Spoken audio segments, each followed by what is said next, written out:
Hi, I'm Bruce Mao. I'm excited to be here. I'm going to take you a little bit through my own journey to electric vehicles and the new world, and to some degree through some of the kind of innovators and the kind of impact that it's having.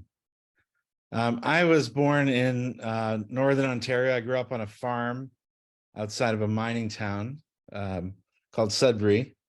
We had the last farm in the road, and it was built on a kind of rocky hill, which meant that during the deep winter months, where it would be minus 40 for weeks on end, we couldn't get running water into the house. So my job was to go to the well in the valley and provide water to the house. And in my life, I never imagined that that would be relevant to my future. That I thought it was. Actually, I was kind of embarrassed by it, and I didn't. Everyone else I knew had running water, and I just thought it was a kind of not so smart thing. So this is where I that's what it looked like there. I grew up in I was in a bike gang, obviously. This is my first car, 1959 Ford Falcon. I got the cars that my parents kind of threw away. And we drove every conceivable vehicle. On the farm, you just did what you had to do. And so it was just like absolutely fabulous that you could kind of go anywhere and do whatever you want. I don't remember anyone ever getting a permit or a license for anything. I became a designer quite by accident. I just love putting images and ideas together. And it turns out that's graphic design. And that's really where I started. I began as a graphic designer. And what happened in my work is that I started thinking about ideas, and that turned into the whole practice, the whole, not only thinking of it visually and graphically, but also thinking of it in terms of, how we do things. I consider myself one of the most fortunate designers of the last half century. I worked with some of the greatest people on the planet, including Frank Gehry, who was a real mentor for me. This is the Walt Disney Concert Hall that we worked on together. And Frank was a mentor not only as a designer, but also, as a man growing up. I worked with folks who were responsible for Mecca and redesigned Mecca. And if you had met me at the well and said, Bruce, you really should pay attention because you're going to have to design Mecca, I would have said that's not very likely.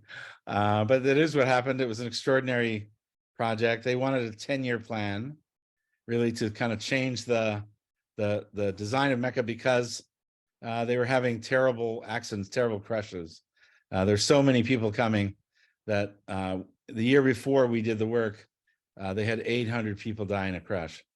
And it just, you can see from the image that the design of the place was kind of non-existent.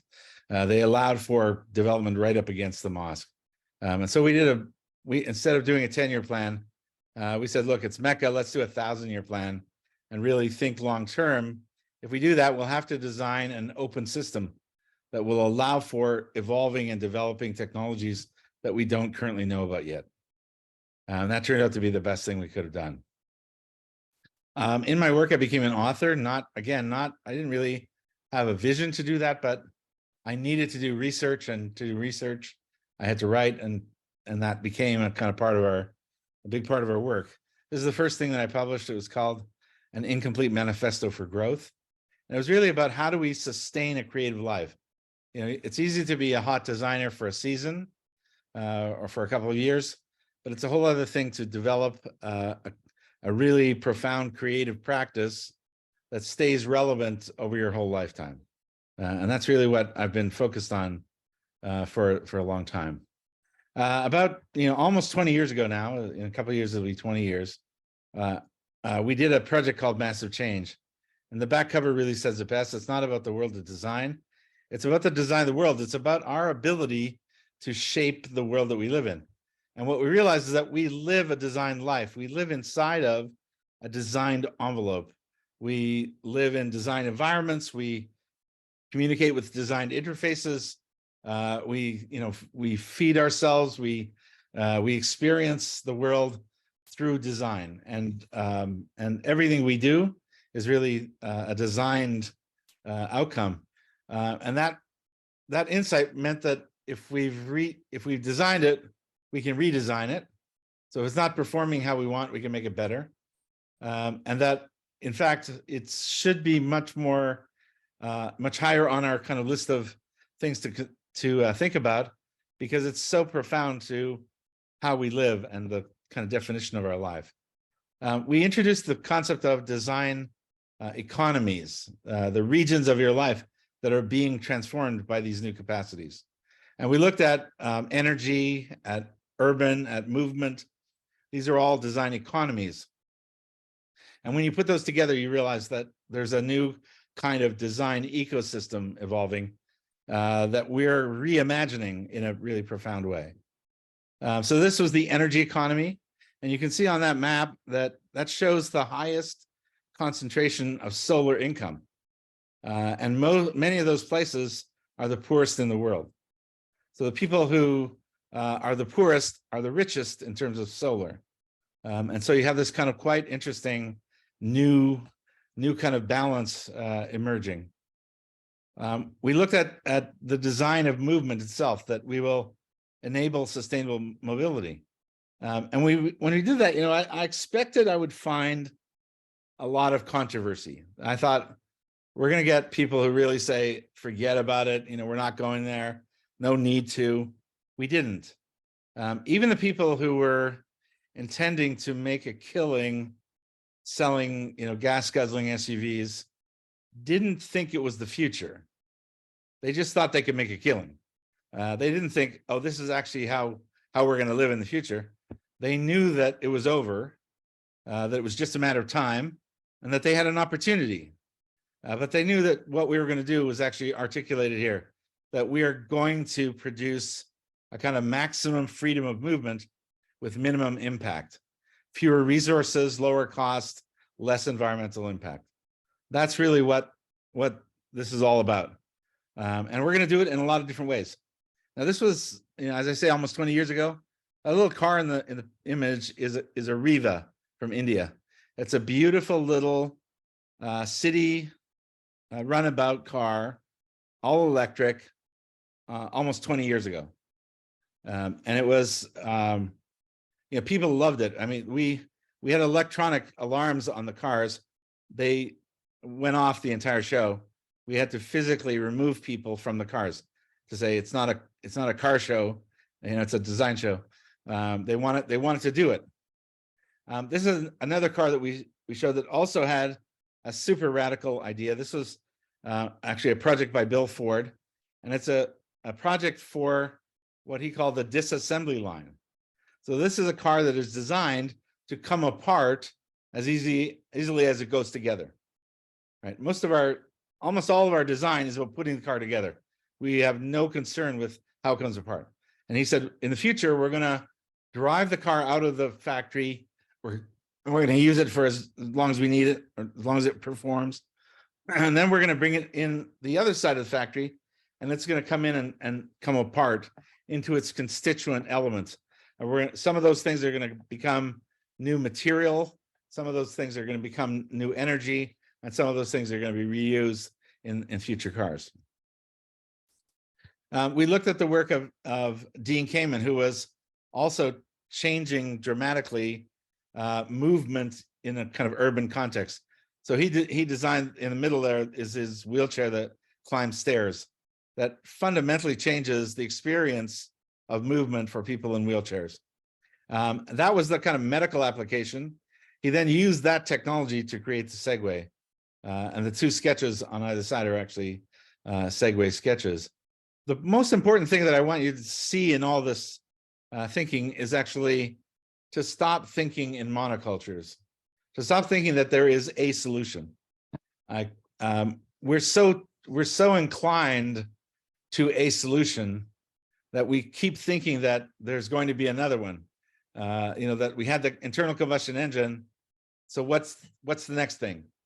I don't think there is the next thing. I think that electric is the next thing in some ways. but it'll be really diverse. It won't be a kind of singular electric. It'll be a diverse electric, and it'll have a lot of different forms. And really, that opportunity is the greatest opportunity in history. When we did that project, when we did Massive Change, it was all based on this quotation by Arnold Toynbee, who's a British historian. And he said the 20th century won't be remembered for violence and conflict or technology and innovation. It's hard to imagine anything else. But he said, no, it'll be remembered as an era in which we dared to imagine the welfare of the whole human race as a practical objective. And I thought, wow, that's the biggest idea I've ever heard. That's what I think all designers, all innovators, all entrepreneurs are really trying to do that. They might not say it in that kind of grand way, but we're all trying to make the world a better place. But I gave a lecture after the show opened in Vancouver, and at a high school. And a young woman came to the microphone. She said, "Mr. Mao, I think you're not thinking big enough." And I said, "Really? Like, that's no one else is saying that right now. Quite the opposite. They think I'm a megalomaniac, that I want to control everything. So tell me more." And she said, "Well, for the 20th century, that was the right idea, but our century is the 21st, and we have to imagine the welfare of all of life, not only humans." And I was just blown away that this high school student had this kind of insight, that she could see that far, that she was able to kind of see, and she was absolutely right. We had a blind spot. We were looking at it from 1957 when Toynbee wrote that, but it was a half a century later, and she was absolutely right. And it's like, this is really the new project. We have to think about all of life and not just humans. So when we think about design as a human-centered design, it's simply not enough. So we think design has a new set of responsibilities. If you look on the left, that's the kind of natural order of things. If you ask somebody today, that they think design is a subset of business. Business happens in a cultural context, culture in the natural world. When in fact, business, culture, and nature are all now design projects. And where we fail to design, we design for failure. You can see around the world where we fail to design our ecologies, we've destroyed them. And we're now having to go back and recover them and redesign them. So life-centered design, instead of putting humans, we put life at the center. And we think about, we extend our way of thinking from the human to the community to the ecology. It really dramatically changes everything that we do. Along the way, I became a teacher. I'm a fellow at Northwestern University, and I'm on the board of a school in Northern Canada called the MacEwan School of Architecture. It's the first new school of architecture in Canada in 40 years. And it is a tricultural project. It's a beautiful thing. It's French, English, and Indigenous leaders. So I go twice a year to work with them. And over time, I began working with these Indigenous leaders and listening to them and hearing their way of kind of describing what we're doing. And what I realized is that they have a different cosmology. They don't put humans in the center. One of the guys said, "We believe we're related to the rocks and the grasses." And I was like, "Well, rocks and grasses." And they said, "Yeah, we're part of life." And around the same time, I went into the jungle in Panama with a man named E.O. Wilson, and he was the greatest life scientist in the last half century. And he told me that there's only one thing on the planet, and that's life. And life has many forms, and we're experimenting with forms. And that's really what happens. And he said it in a very interesting way. He said, life, that rock is slow life, and life is fast rock. That you are matter animated with electricity. When you turn that electricity off, I mean, you are an EV. When you turn that electricity off, you go back to the earth, you go back to rock.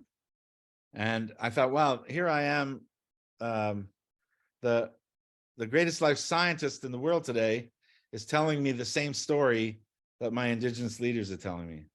And so that really became the kind of central way of working for everything that we do. And so what it really means is that we do human-centered design. We care for the human. But we don't stop there. We extend the, not only for the citizen, but for the community and for the ecology. And when you think like that, you get to different results. And just to give you a sense of the kind of scale of change that is happening, that we think is, we think we're certain somehow it's not happening. This is the two scientists where I grew up, John Gunn and David Pearson, did this graph for me as a kind of gift. And they said, this is the massive change that happened during your lifetime in your hometown. So the red is megatons of sulfur dioxide emissions. And it goes from over 2.5 tons to almost nothing. So over that time, we increased the volume of nickel mining. We decreased dramatically the number of miners needed in the kind of dangerous conditions. And we almost eliminated entirely the pollution that results. And recently they did a project, Pearson and Gunn did a project to plant 10 million trees. And recently Jane Goodall and the Prime Minister of Canada came to plant the 10 millionth tree. And so you can see that we can make change on a scale that was once unimaginable. And so we published a book called MC24 that's really about how to do it. It's really the 24 principles of how to make that kind of change and really address the kinds of challenges that we now face. So these are the 24 principles, and they're each one in the, in the book I explain exactly how to apply it, what's involved, and they are really super challenging in some cases. We are not separate from or above nature. Fundamentally changes our understanding of our place in the universe, and it changes a narrative that is thousands of years old. So it's not surprising that it takes some time for people to kind of understand how different that's going to be. And compete with beauty is a way of using beauty as leverage for success. And I'll talk a little bit more about that in a minute. But beauty is really a profound opportunity in the business of electric vehicles. So what we saw is that we're now in this kind of what we call the crisis stack. We used to have the luxury of one crisis at a time. That's simply no longer the case, that they're really coming fast and furious. We have a climate crisis, but on top of that, we have a racial inequality crisis, a food insecurity crisis, a pandemic, a hot war, a democracy crisis, all of these happening simultaneously. And in that, we have an energy crisis. So we have to change the direction of this graph. And when I saw this, when I first saw this, I almost couldn't believe it. I was really shocked that after 50, 60, 70 years of the environmental movement, that coal is going up. The use of coal in our world is going up. That if you look at the kind of scale of energy sources, it's really staggering.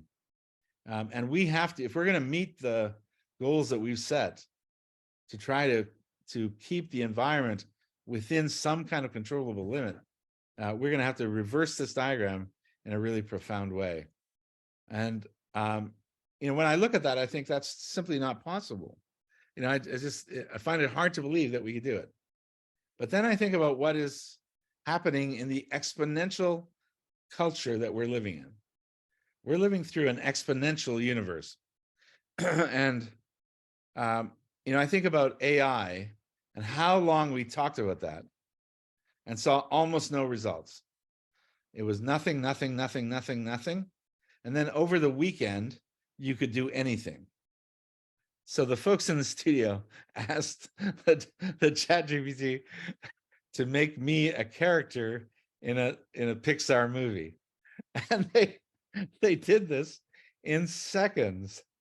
And I mean, it's absolutely, I find it just absolutely stunning.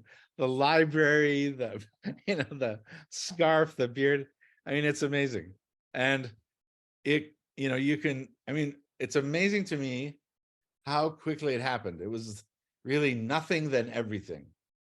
And that's what we're going to see in this world as well. So the transition, we have to remember, it's the biggest opportunity, biggest business opportunity in history. Like what's going to happen in the next decade is going to change fundamentally, a change that has only happened a few times in the history of mankind. When we change our energy source, it is a fundamental change in our, socioeconomic, cultural entity. We're changing everything when we do that, and that's what's happening in that kind of, in this field.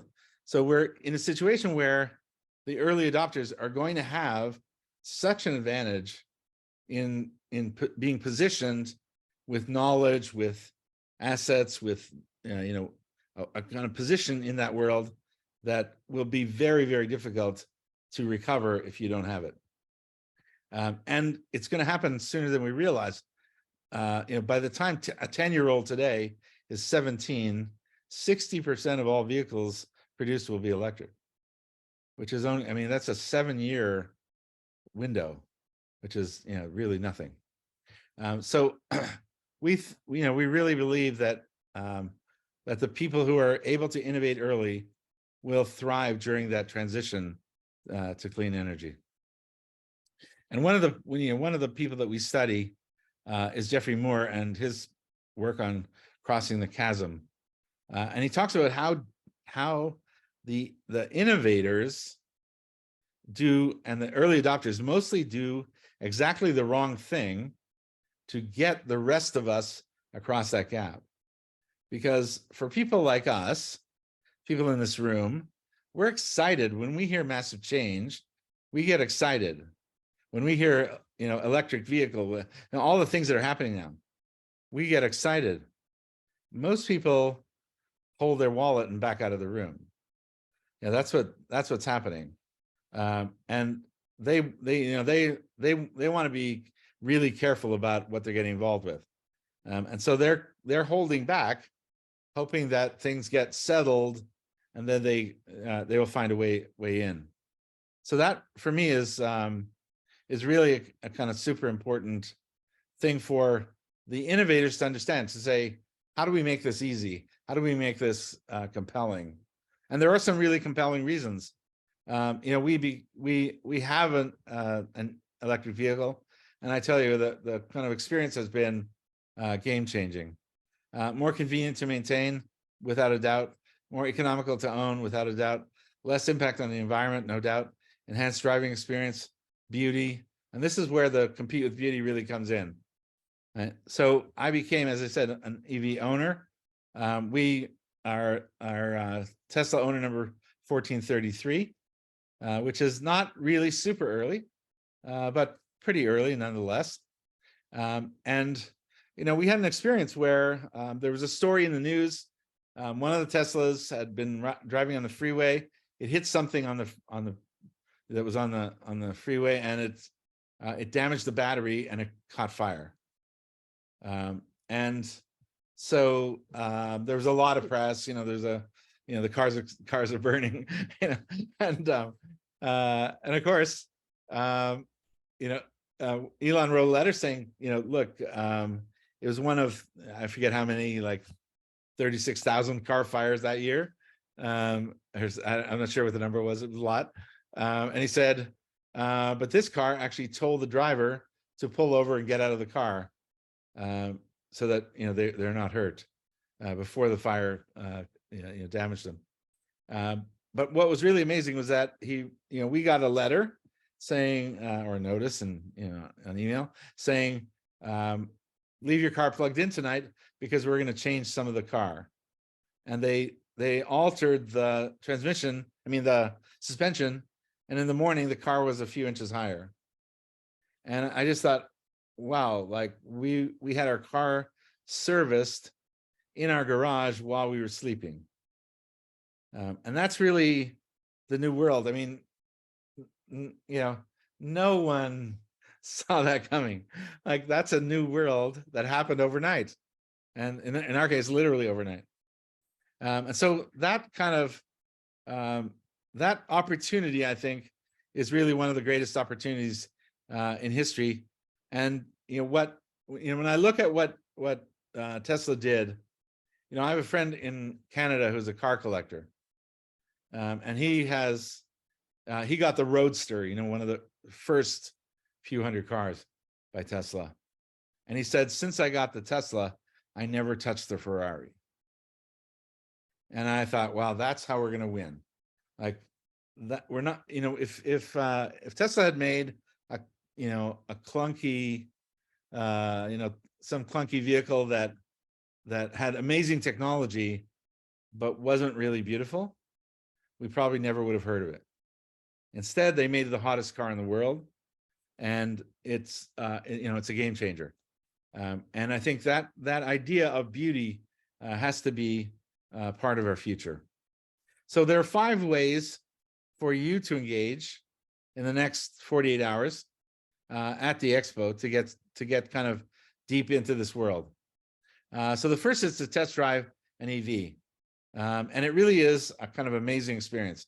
Like when we, it was so much money for us when we bought the Tesla. It was breathtaking how expensive it was, but we wanted to do it. It was the right thing for us to do. But once we decided, we thought, let's just go and do due diligence and look at everything else and make sure that there isn't something else that's maybe even better, that's less price. So we went to all the other dealers, all the other car companies, and tried their cars. And I came out of there, it was like, I just spent a day with my grandmother. Like, these cars are my granny's cars, and they have no concept of what's about to hit them. There is a revolution happening. And so try it, go and check out these amazing new things that have a completely different experience. They have, really amazing effects.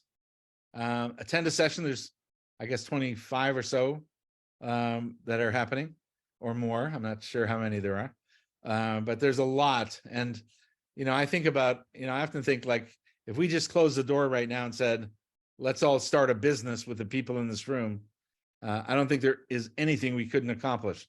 So you should take the opportunity to really interact with the people there. Start a conversation. The person next to you might have the answer that you're looking for. Ask anything. I think that it is a wonderful opportunity to be with so many people who know so much and who are curious about this world. And then finally, download your free toolkit. Electric Autonomy, I think it's just one of the very cool organization doing what we need to help accelerate this kind of transformation, and it's all free. So there's QR codes on the posters. You can just use those to tap right in. So thank you so much. It's been really an honor and a pleasure to be part of this. Thank you.